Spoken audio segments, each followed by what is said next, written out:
Hello, everyone. My name is Melissa Madison, Executive Director of Commuter Services, and welcome to How to Succeed at Hybrid, a presentation from Twin Cities Telework.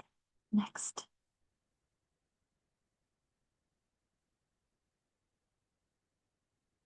If you're not familiar, Twin Cities Telework has a deep set of resources for employers, managers, and teleworkers.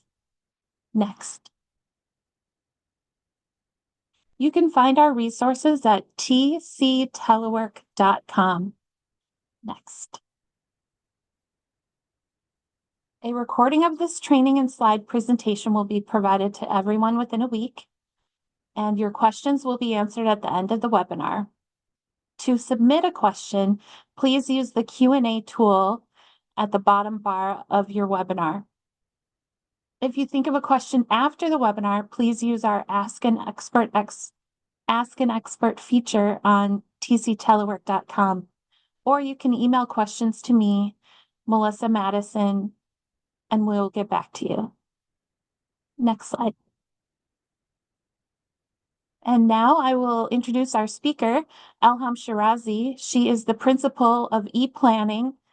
Elham is a nationally recognized telework expert who has more than 30 years of experience in the field of telework. Nationally, she has advised the White House and U.S. congressional leaders on telework policy development. She is also a frequent consultant for commuter services and has consulted with hundreds of companies, including several that are local here in Minnesota. Welcome, Elham. Thank you so much, Melissa. Let's go to the presentation. Well, we thought that it would be a great opportunity to remind us all of what are the objectives for this training.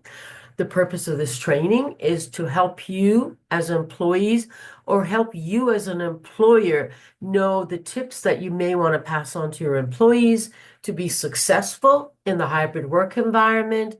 And it also allows you as teleworkers to be proactive so that you don't stumble into challenges and you have maximum effectiveness while you are working in a hybrid schedule. By the way, hybrid and telework are used interchangeably throughout the presentation, and hybrid really refers to a form of teleworking, which is often 1 to 3 days per week. Let's go to the next slide. The hybrid workplace. Well, we've been accumulating a lot of data since the pandemic on the effectiveness of hybrid programs. And I'm sure that a lot of you are concerned about the return to work or return to the office mandates. But just a reminder that that is not typical of every company that is out there. But a few things to watch out for are that a lot of hybrid workers on teams that have not discussed an informal or formal plan of how to collaborate well in this new environment. And in fact, this data is from Harvard Business Review, and it's also documented that 21% of managers and 19% of teleworkers were the only ones trained to even be set up. By the way, the data is from Gallup. So if you go on the Gallup website, you can find it. Just having a hybrid policy, because you may wonder, well, we have a policy, why is it not working? The policy is not going to do anything by itself. There needs to be processes identified and plans for working together while we are not physically under the same infrastructure. And we should also have some expectations of how teams will collaborate. And if a supervisor hasn't done this, Twin Cities Telework has great resources to help your employer and manager be effective. And I just want to point out that we have recordings on a manager training, and then we have lots of tips that are at your fingertips. Let's go to the next, please. So, in order to set up for success, obviously a few things are necessary. And One of them is a formal policy. Once again, you can download a sample policy on the tctelework.com website. We also have an application in case the employer, is struggling with making telework available or hybrid available after the pandemic. Because during the pandemic, remember, everybody got to telework. But post-pandemic, there could be an application process that could be set up. And there needs to be an agreement whereby the employee signs what's in the policy and basically says, I'm willing to abide by all these guidelines. And by the way, here are the days I want to be hybrid, and here are the hours when I'll be working, etc. There also need to be some rules available in terms of when should employees be working. Is 2 a.m. okay or not okay for sending emails. And there are also some home office requirements in terms of ergonomics that we will not be reviewing today because we've reviewed it in earlier sessions, but this is a great link to figure out if your workspace is safe or not, because you're working at home and workers' comp applies when you work at home in the area that is defined as your workspace. So make sure you've got, all the right type of furniture in place. Let's go to the next one, please. Here are some of the topics that are generally touched upon in the policy. And I think eligibility is probably one that, comes up very high these days. And in that, not everyone is probably ideal for teleworking. So if your old policy didn't have a caveat, make sure that, your employer has something. Anyways, this is an employer resource. So again, it's on our website. And next one, please. And a sample hybrid employee agreement. Here's a sample. If your manager does not ask you to, to submit this kind of a form, maybe it's a little bit different. It would be wise to probably, put it together and let them know when you're available and and the schedule you're available and which days you are hybrid. That kind of information is really vital to everyone at the organization because it gets hard to collaborate if you're not, all working in the office, let's say a Monday and Tuesday, and then, Wednesday, Thursday, and Friday are optional. Let's go to the next one, please. And sometimes it's very important to have a team agreement. If your functions can be performed just, on a solo basis, then, maybe you don't need a team agreement. But typically we all work in teams, and it would necessitate having something like this, which names the team members and their initials and identifies the mission and deliverables they're working on, and the schedule and time that people are, online and available and, signed. This way you at least, have shared the knowledge with your team members. Once again, if your manager doesn't make this available, you might want to just take the onus upon yourselves to fill something like this out and circulate it in the group. Okay, let's go to the next one, please. So in planning an effective hybrid program for an employee, the processes need to be laid out carefully. Again, you don't have a hand in this, so your organization should do this. But nonetheless, the expectations should be clear as to when you're available, how you're available during those hours, and there needs to be transparency regarding that information. Your hybrid schedule is not a secret. It should be observed by everyone in the organization. And by the way, it doesn't mean that when you're working at home, you don't have meetings. It actually is still a day on, but it's much easier if you're having team meetings to do them on the days that everybody is in or the majority are in. So we're going to go over some of these in the later slides, but a structure for success necessitates collaboration. A lot of companies complain about the collaboration and communication once employees are hybrid. There needs to be some etiquette that is observed by everybody. And, if there are issues that come up, it would be, really useful to maybe, share some of the solutions to the problems that come up. So let's go to the next one, please. So in terms of expectations, first of all, one thing that should be clear between you and your managers is where you can work from home and why. And if it's going to be different than your usual workplace, then that should be clarified.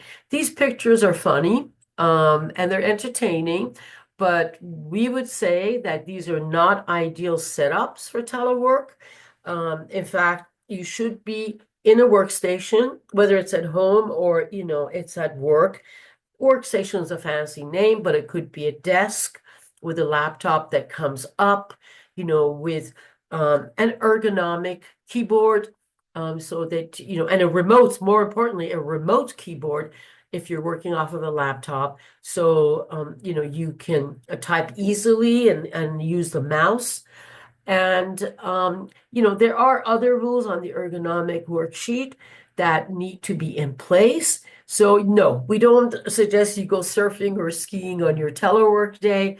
And let's go to the next. By the way, one of the reasons that I mentioned at the beginning of this training that is important is that your work location be safely set up so you're not prone to any kinds of injuries. Your cables are, in the right places so you can't trip, or other people cannot trip if they come in your office. Although any injuries to third party, you, the teleworker, will be responsible for. If you have any questions about the ergonomics, please ask us on the chat, which we will answer later. So with the right setup and also right lighting, so typically this is the home. In some other places, obviously it would be the central office, or maybe you can get your manager's buy-off to go into another branch of your company to work there. Sometimes we have to use docking stations when we come into work because the workspaces are being shared or are occupied by someone else that day that you're in the office. So hopefully your company is making docking stations available so you can readily, be on, bring your laptop in and just set it up.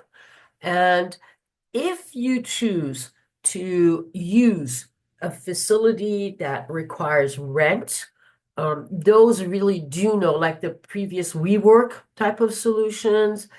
It's a private business that, rents office spaces on a daily basis, hourly basis, any of, the setups. You need to have their approval if, first of all, that location's okay. And second, if you're going to put an expense on your expense report that, this is what you were charging. And a lot of people go on vacation and, they often, the day before they go, they ask their boss, can I work from my vacation spot for a day?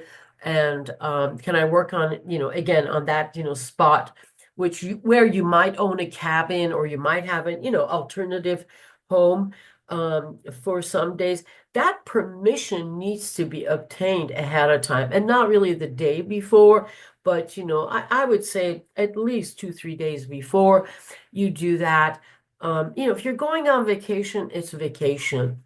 Don't take work because often then, you won't have the work-life balance that you need to get from this type of an arrangement.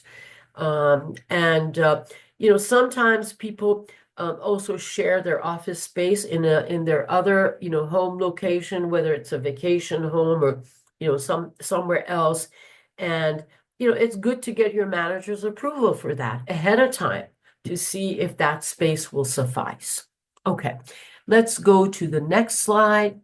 In terms of when is it okay to telework, uh, every organization should have something in the books in terms of what is the bandwidth during which employees are allowed to work during the day. So this is not necessarily the 8 hours that you work, but it could be a bandwidth of 12 hours. So some people can start earlier and some people can, leave earlier or leave later, start later and leave later. So the actually having a bandwidth is important. If you don't know, check with your manager, because teleworking, at any hour may not be okay by your company. And there should be something that gives you a sense of what are the core hours. So when you are working at home, these are kind of sacred hours where, your time may be available, and we'll go over how that can be communicated while you are, at home. And typically at, 10 a.m. to 3 p.m. window is necessary.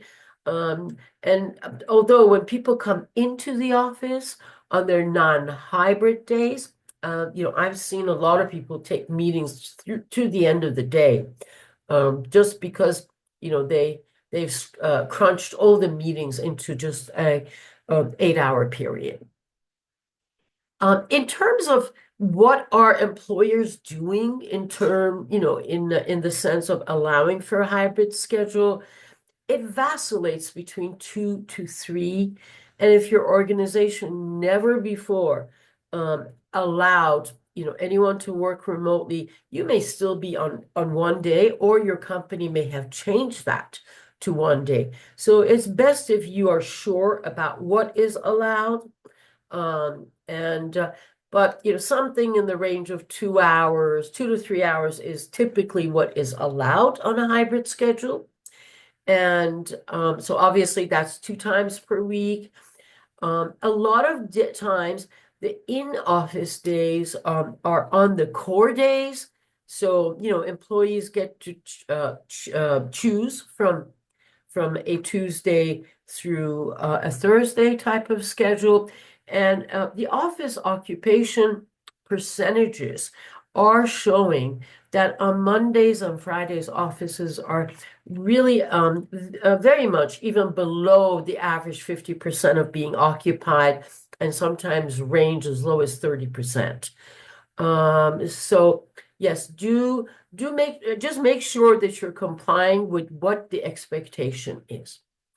And in terms of how you're being monitored, hopefully you and your manager have, set up something that is agreed upon.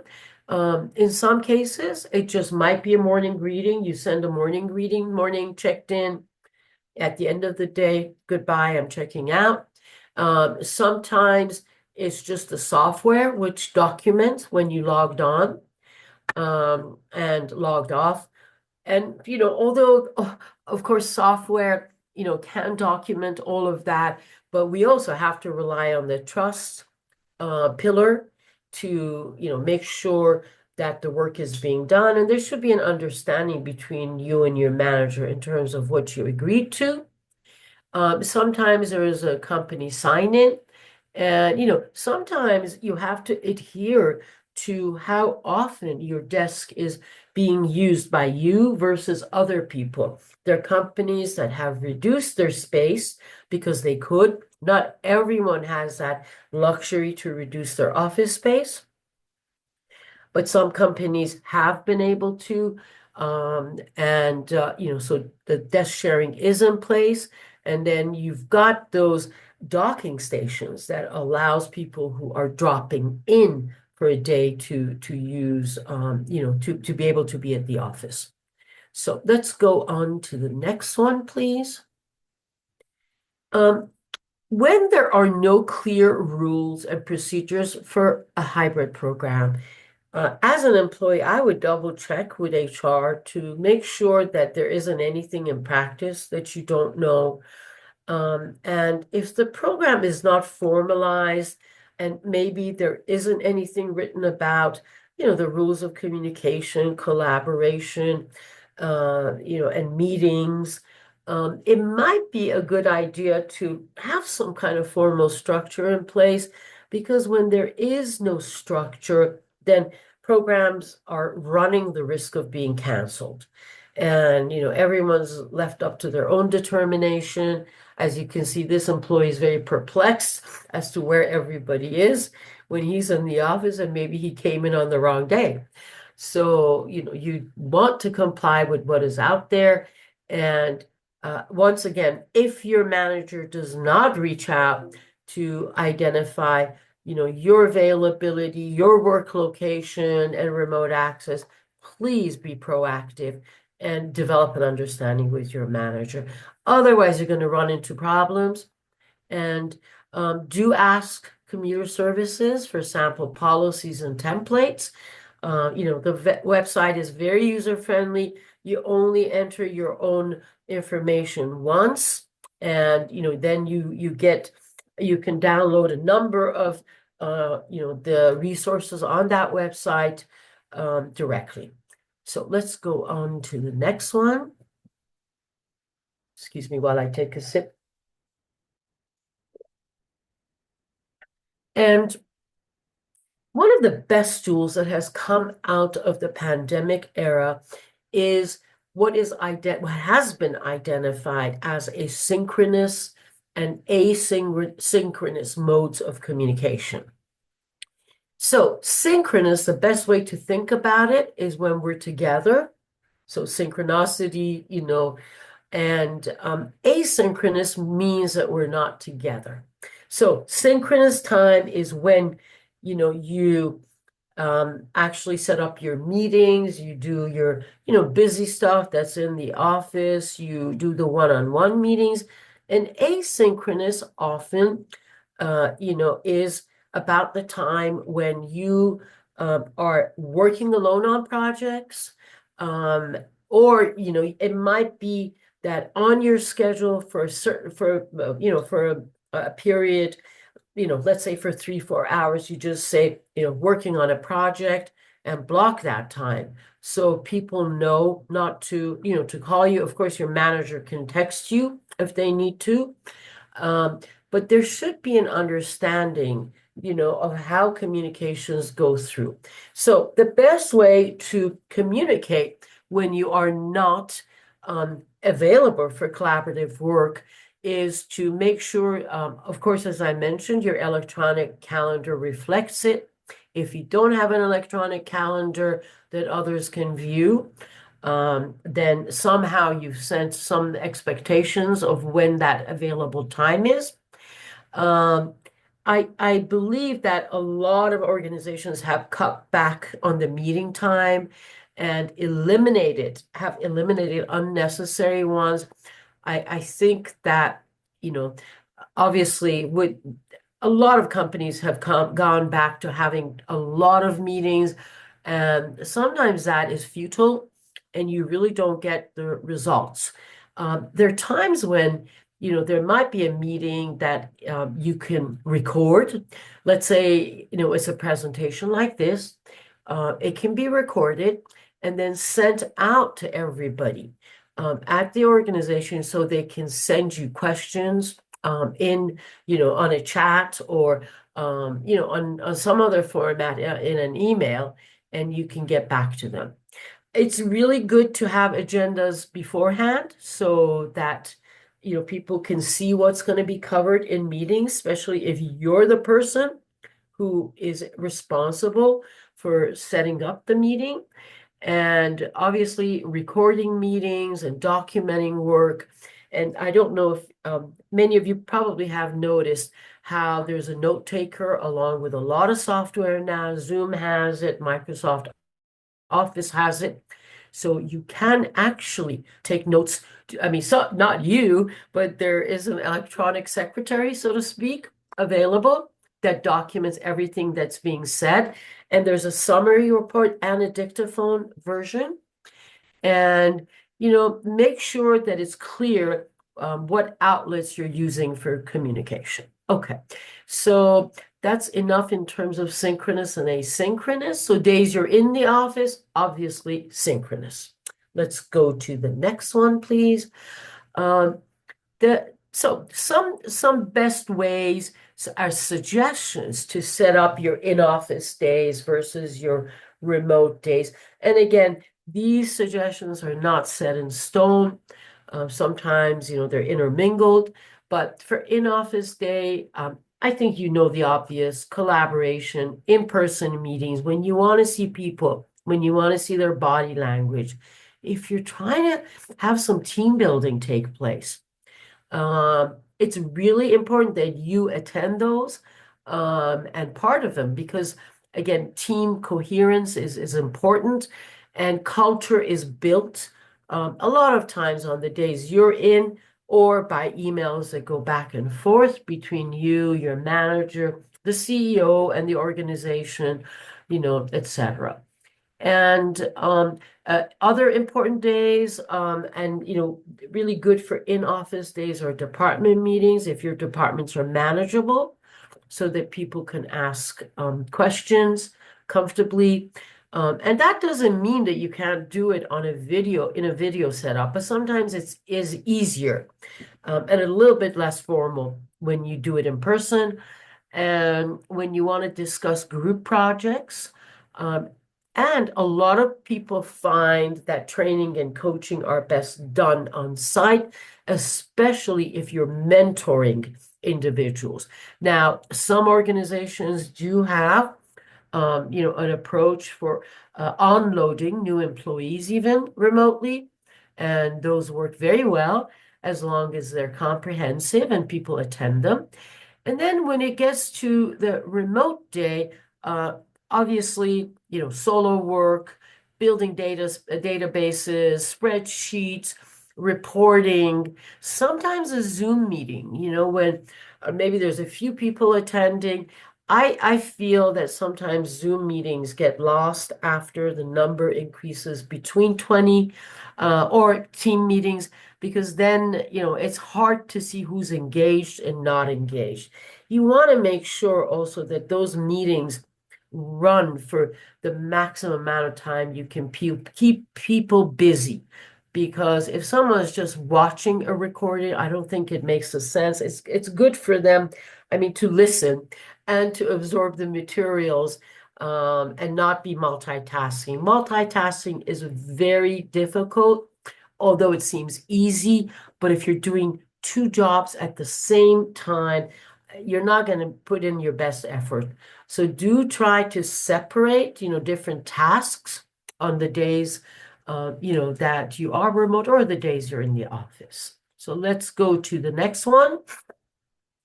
What is a reasonable schedule with a manager? I think that is best established with your manager.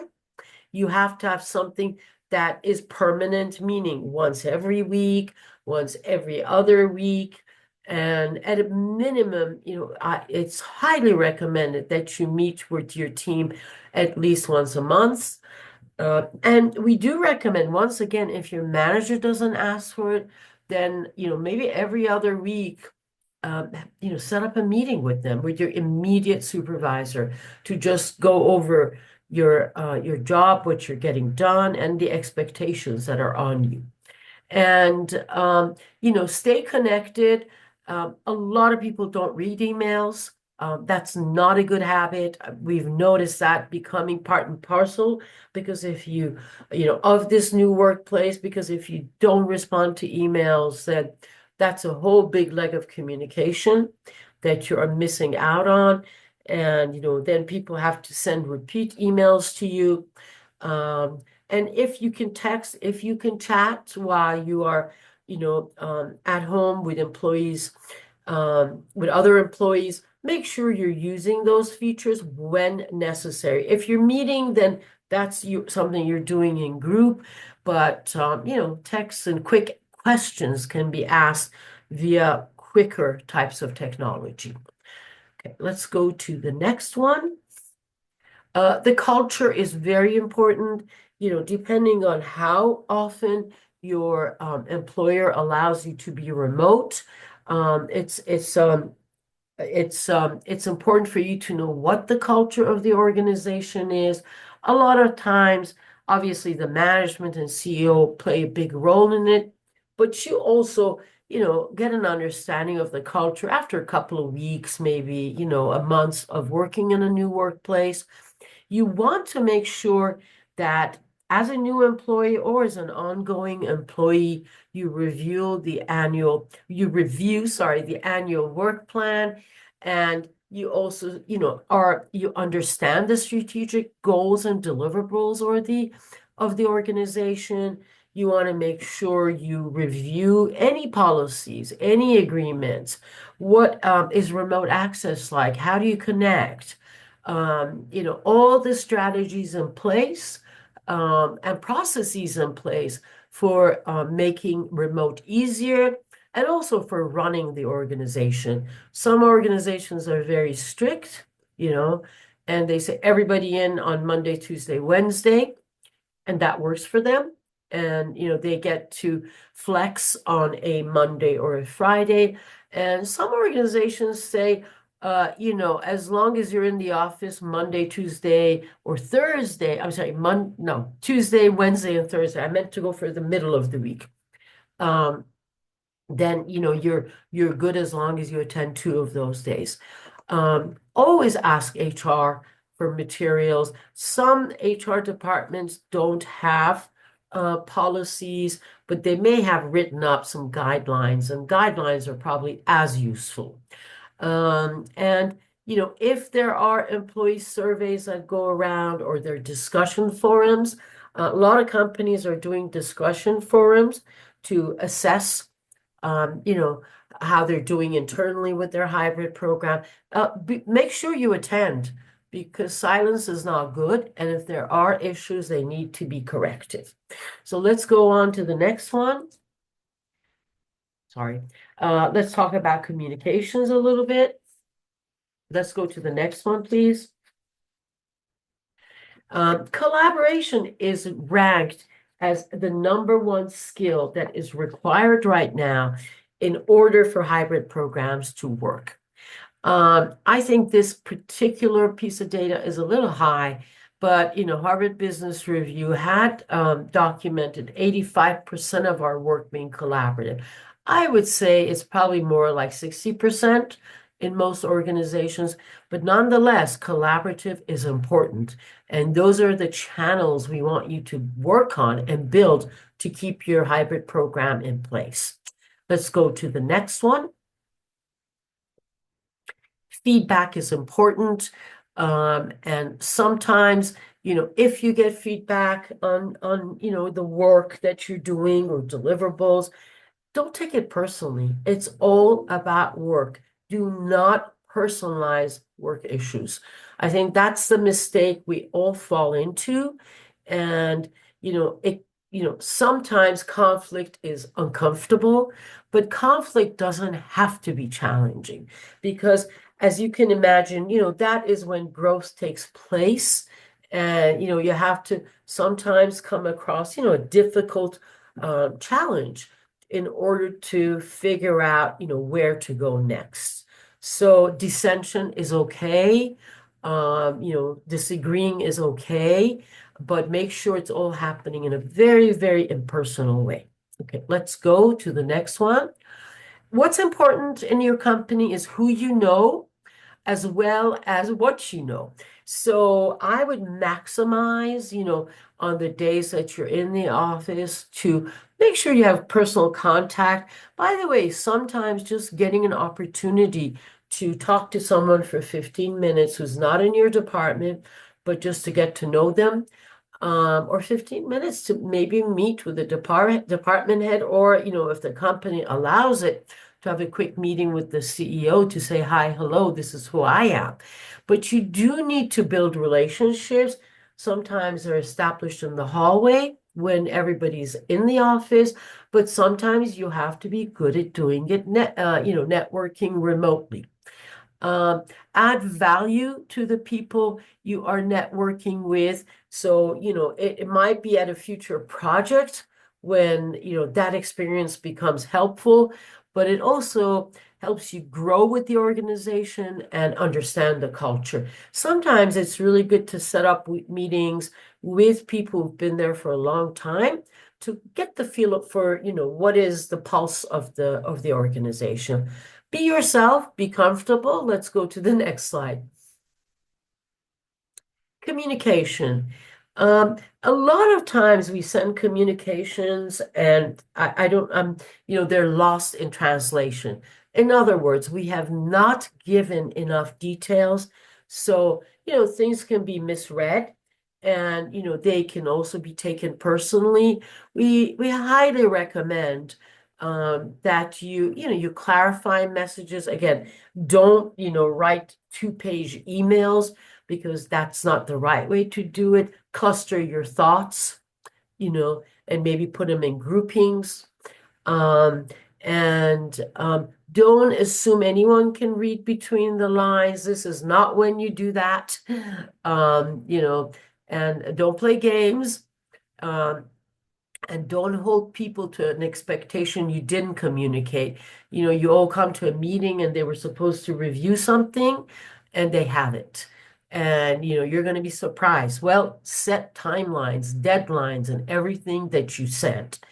And be very clear how you want responses. And you can never be too clear or too transparent, especially when there's many personalities at work and there's room for misinterpretation. Let's go to the next one. Not everybody is like you. Just try to get used to people's different ways of approaching ideas and issues and, give some time for them to grow on you. Then if you're not successful at building some kind of an arrangement with another team member, please like maybe schedule solo time with them so you can just talk openly about issues. Okay, let's go to the next one. Some etiquette for contacting colleagues. It's really important that you have some measures in place in terms of when you can phone people, when you can't. Since we had the pandemic, it's not acceptable for people to call people, at random and ask questions. Now, so you want to ask for their availability via a calendar. You want to, set the right time. Maybe it's 15 minutes, but just set up 15 minutes. And email and ask for a response time if they haven't responded based on what you want or, based on the calendar.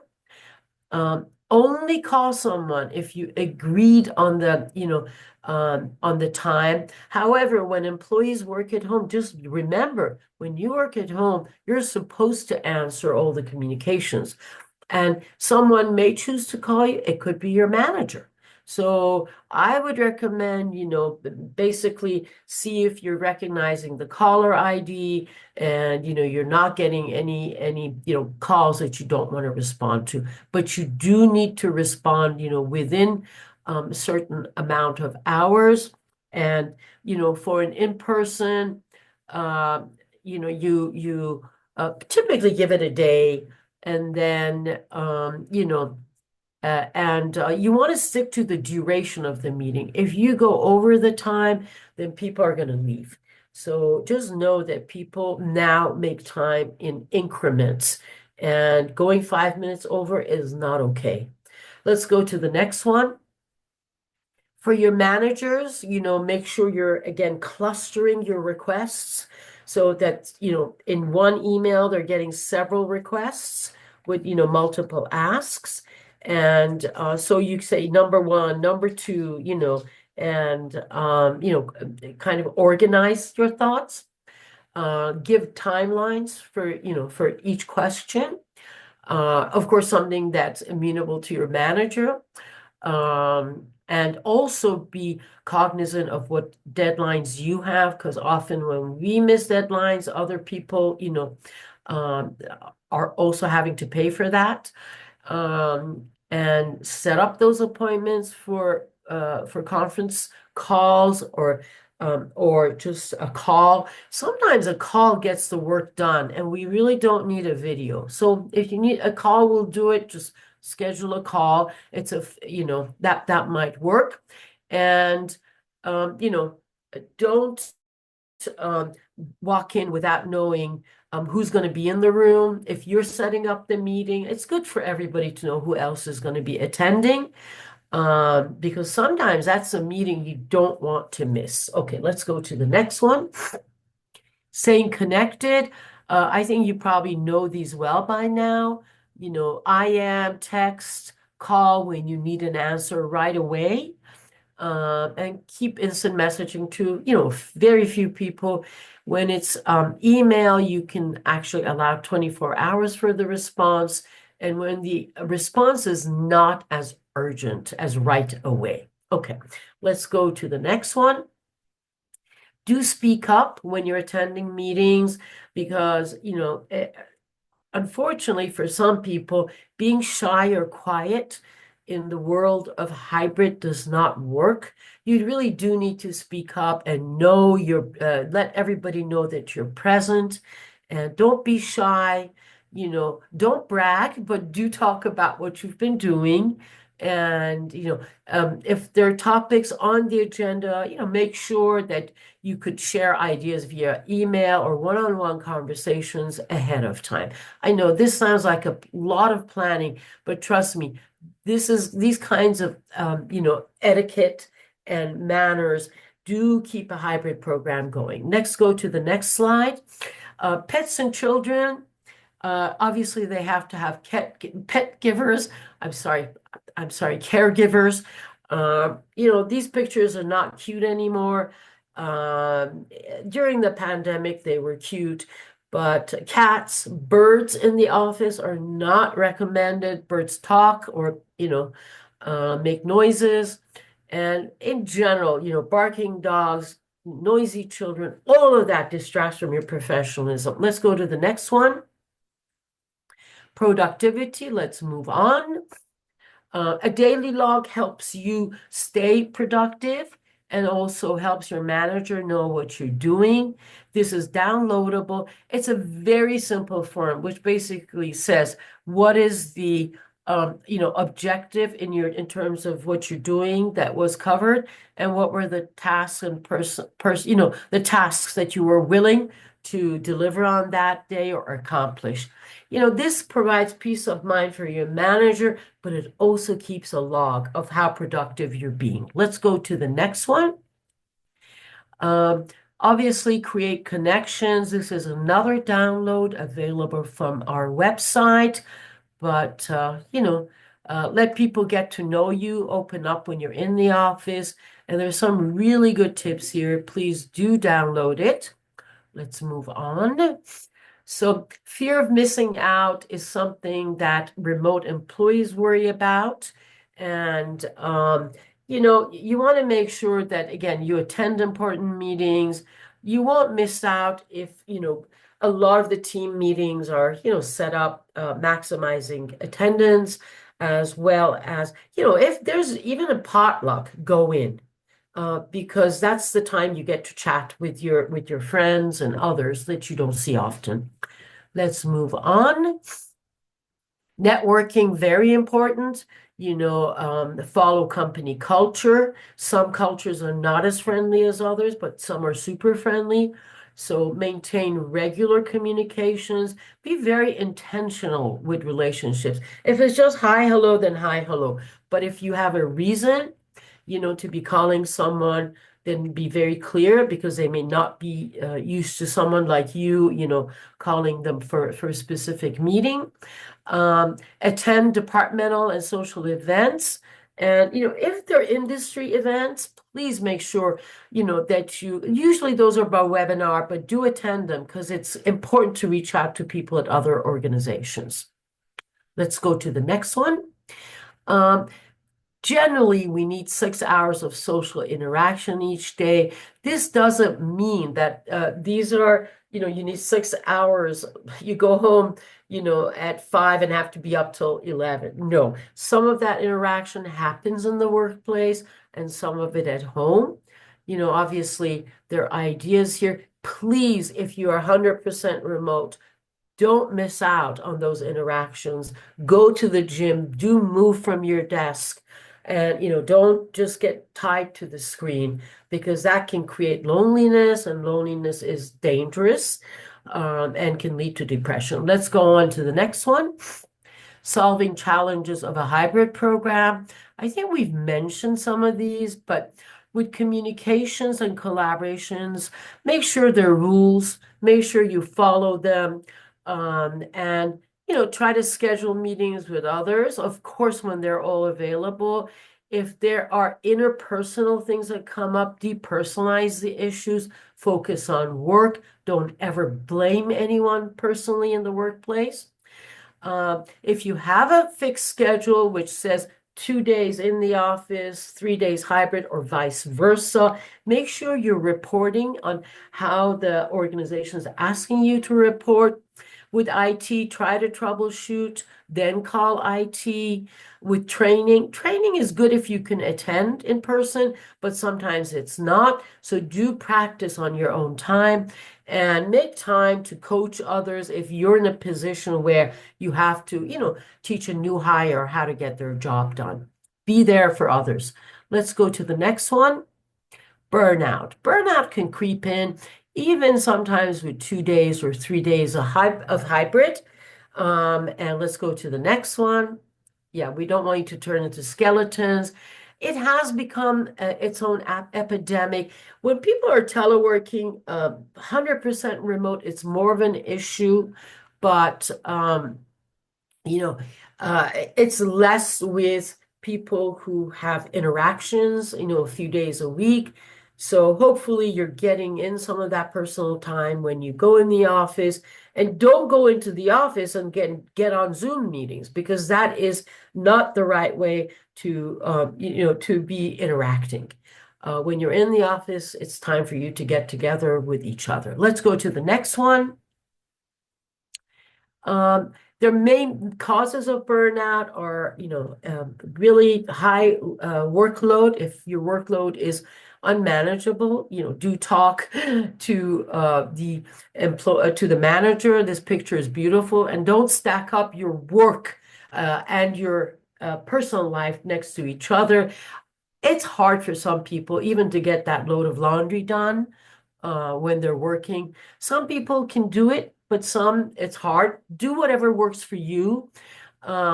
You do also get burned out when you don't have autonomy. So, make sure you have some autonomy if your position allows it. I hope your managers are recognizing you for your work. Make sure you recognize other employees. That goes a long way, especially if you're in team meetings. You can say, to your coworker, I really appreciate your feedback. And make sure there's always a positive spin. And if, there's a perceived, uh, understanding of, loss of fairness or injustice, that can lead to burnout. Talk with your manager if that's an issue. And, sometimes people take jobs they're not prepared for it, so that can be difficult. Let's go to the next slide. Don't do that. To combat digital exhaustion, make sure you have quiet time.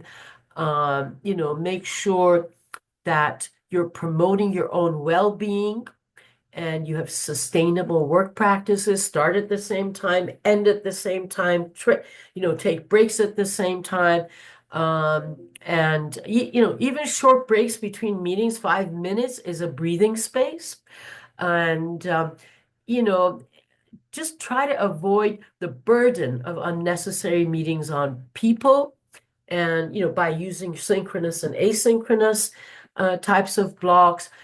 Use your vacation time. You deserve it. You need it to, break up the exhaustion.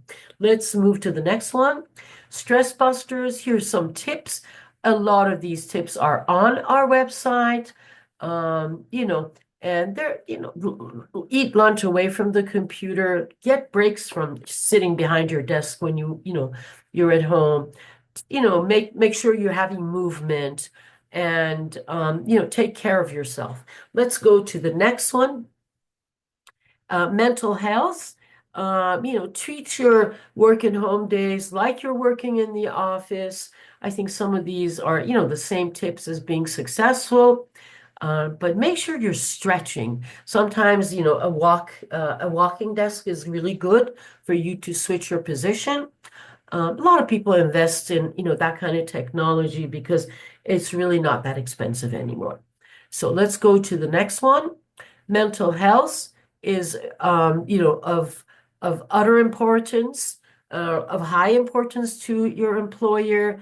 Watch out for loneliness. And if you need to, get more interaction, maybe going into the office, more often than what is required. We all sometimes need the stimulation at the office and the buzz, that whatever that buzz is at work to get going. And, if you need mental health, do seek outside help, through your insurance. Let's go to the next one. Obviously, procrastination, break up your tasks, do the hardest work when you have the most energy, and read emails when you have the least amount of energy. These are some tips for breaking up, procrastination. Let's go to the next slide. Now, DEI, that's diversity, equity, and inclusion. Traditionally, remote work or hybrid may not be accessible to people with, some of these needs, but HR makes considerations. If this is something you're concerned about, talk to HR. Women, people of color, people with physical or mental disabilities, LGBTQ, are sometimes, the subject of subject of discrimination at work. So, working at home may provide a safer environment for you. A DEI-friendly workplace should be part of a company's flexibility strategy. Hopefully, your companies make arrangements for that. And, some employees with special needs, should be considered for the remote work. I mean, I've seen even cashiers working remotely, which, because of their disability. So there are many ways to reach out to people who, may physically not be able to go to work. Let's go to the next one. Some tips. Mentor employees who are in your position, if possible, and obviously it's on your employer to have the right policies in place, and hopefully make those considerations. But sometimes you need to ignite that conversation and, make sure there's trust in the work environment. Let's go to the next one. Neurodiversity, these are some conditions that we don't always think about, but might also be very good for some people. Like if someone has autism, Down syndrome, dyslexia, some other disorders, their work may improve with remote work. And some employees don't do well with noise around them. It's just they can't work when other people are working around them. If you have special needs, once again, please do, talk to your supervisor or HR. And, Deloitte cites some great productivity increases in the range of 30% with people who are neurodiverse. Um, and JP Morgan cites a much even higher. I don't know how, I would again be more comfortable with a more conservative estimate, like 50%. Or, what's expected of normal teleworkers is coming in the range of what they can, their productivity increases by is about 22%. And that is documented by Stanford and Harvard. Okay, let's go to the next one. So looking forward, employees are definitely showing a preference in as time has evolved into flexing the hours they are at work, meaning maybe coming later or coming a lot easier. I'm sorry, coming in later or a lot earlier and then leaving accordingly to avoid traffic. Because in some areas you may know when the peak is, and flexing time is a new frontier. Some people, are operating on 4-day-a-week schedules, 10 hours of work, 980s, which means you split the 80 hours of work into 2 weeks. Employers are adapting, work with them, and make your employer be more successful by thinking of these challenges. So I think that's it. Any questions on the webinar? Melissa or Kate, have any questions come in? Thank you, Elham. We do have a couple of questions that have come in, and we'd like to give a friendly reminder to the webinar attendees that you can use the Q&A feature to post your question, and I'll ask it to Elham. So this first question says, I'm having issues focusing when I'm at home. What should I do? Yes, that is, a sign of procrastination. So, once again, go over the tips we gave, but, adhere to a schedule. And sometimes it's hard to focus because what you're trying to deliver is too large. The best suggestion, and, they enforce this very highly in the Japanese culture, is to break it down into smaller steps. And, by doing that, then, you can see, some results quickly as you do that. And that helps you get the encouragement to keep going.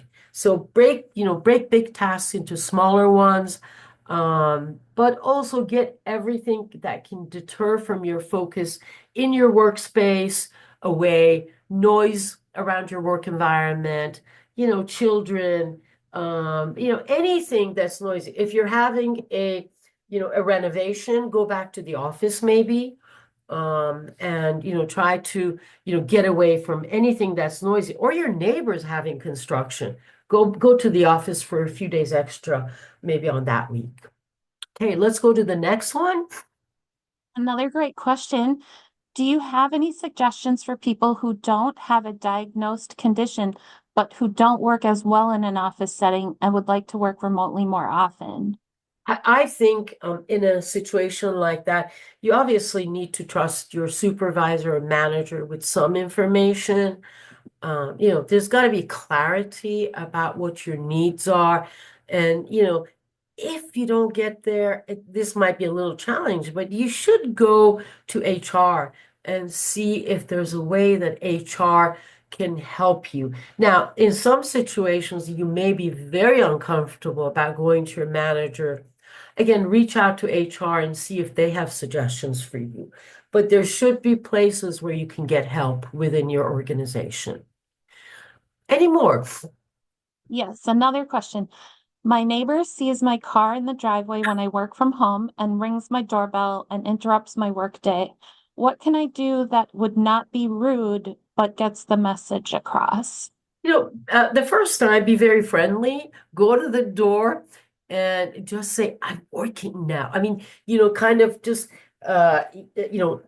mouth it, or can I call you later? Make some gestures. And and then later when you talk to them, make sure they know about your work day, when it begins, when it ends, and say you'll be very happy to join them for coffee after work, or sometimes a lunch with your neighbors, what you're looking for. So schedule those, but communication should be very transparent to everybody around you. We have a hybrid program. And hybrid has become so common that it's no longer, if they don't know that, they know telework. If they don't know telework, they know telecommute. So use any of those terms to communicate your message. Any more, We Melissa? do have one more. It says, we are having renovations done at home. I'm scared to go back to work and then be faced with work at home being taken away. What is the best way to approach it? Yeah, we understand that. There's always this fear that the alternative could be taken away. I would say talk to your manager. Maybe if you've got a family member that lives next door or close to you, see if you can, you can make an arrangement to work there for the day or for the few days. Look into other alternatives that may not, intrude on your work day, but maybe take a few hours in a coffee shop, but make sure your manager knows that that's what you're doing. Working at a coffee shop all day is not good because it's noisy. But make your manager aware of the challenge, and don't drive all the way into the office. Find something that's closer. And if it's really ongoing, then maybe rent something that's close to you for a few hours a day so you can get your work done there. But really, transparency is the key issue here. Very good. So those are the questions that have come in so far. And we want to let the attendees know that you can still submit more questions through the Q&A feature. Now I'm going to introduce Kate Meredith, our Vice President at Commuter Services. She's going to cover one last topic, and then we'll take questions for Kate and Elham. Thank you. Thank you, Melissa, and thank you, Elham. I am going to briefly talk about the free assistance and resources that make it easier to choose sustainable commutes when you travel to the work site. So ride matching, there are thousands of people in the free regional ride matching system looking for a carpool partner. Commuter Services will send you a link to the system, plus tips for setting up a successful carpool. There is no obligation to contact your matches, and everyone's information is kept private.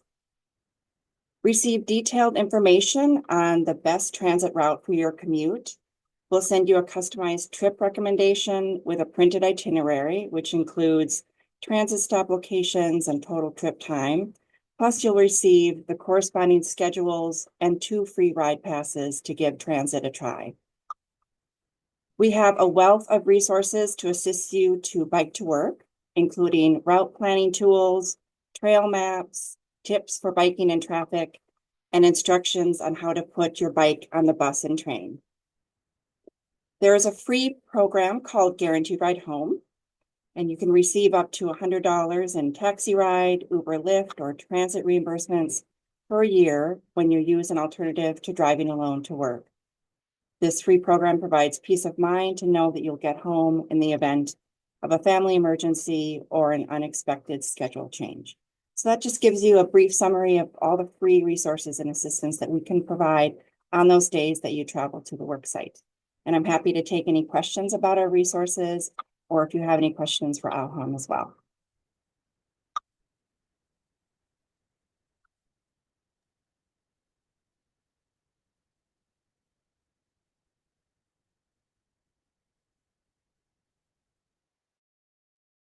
Melissa, do you see any questions coming in?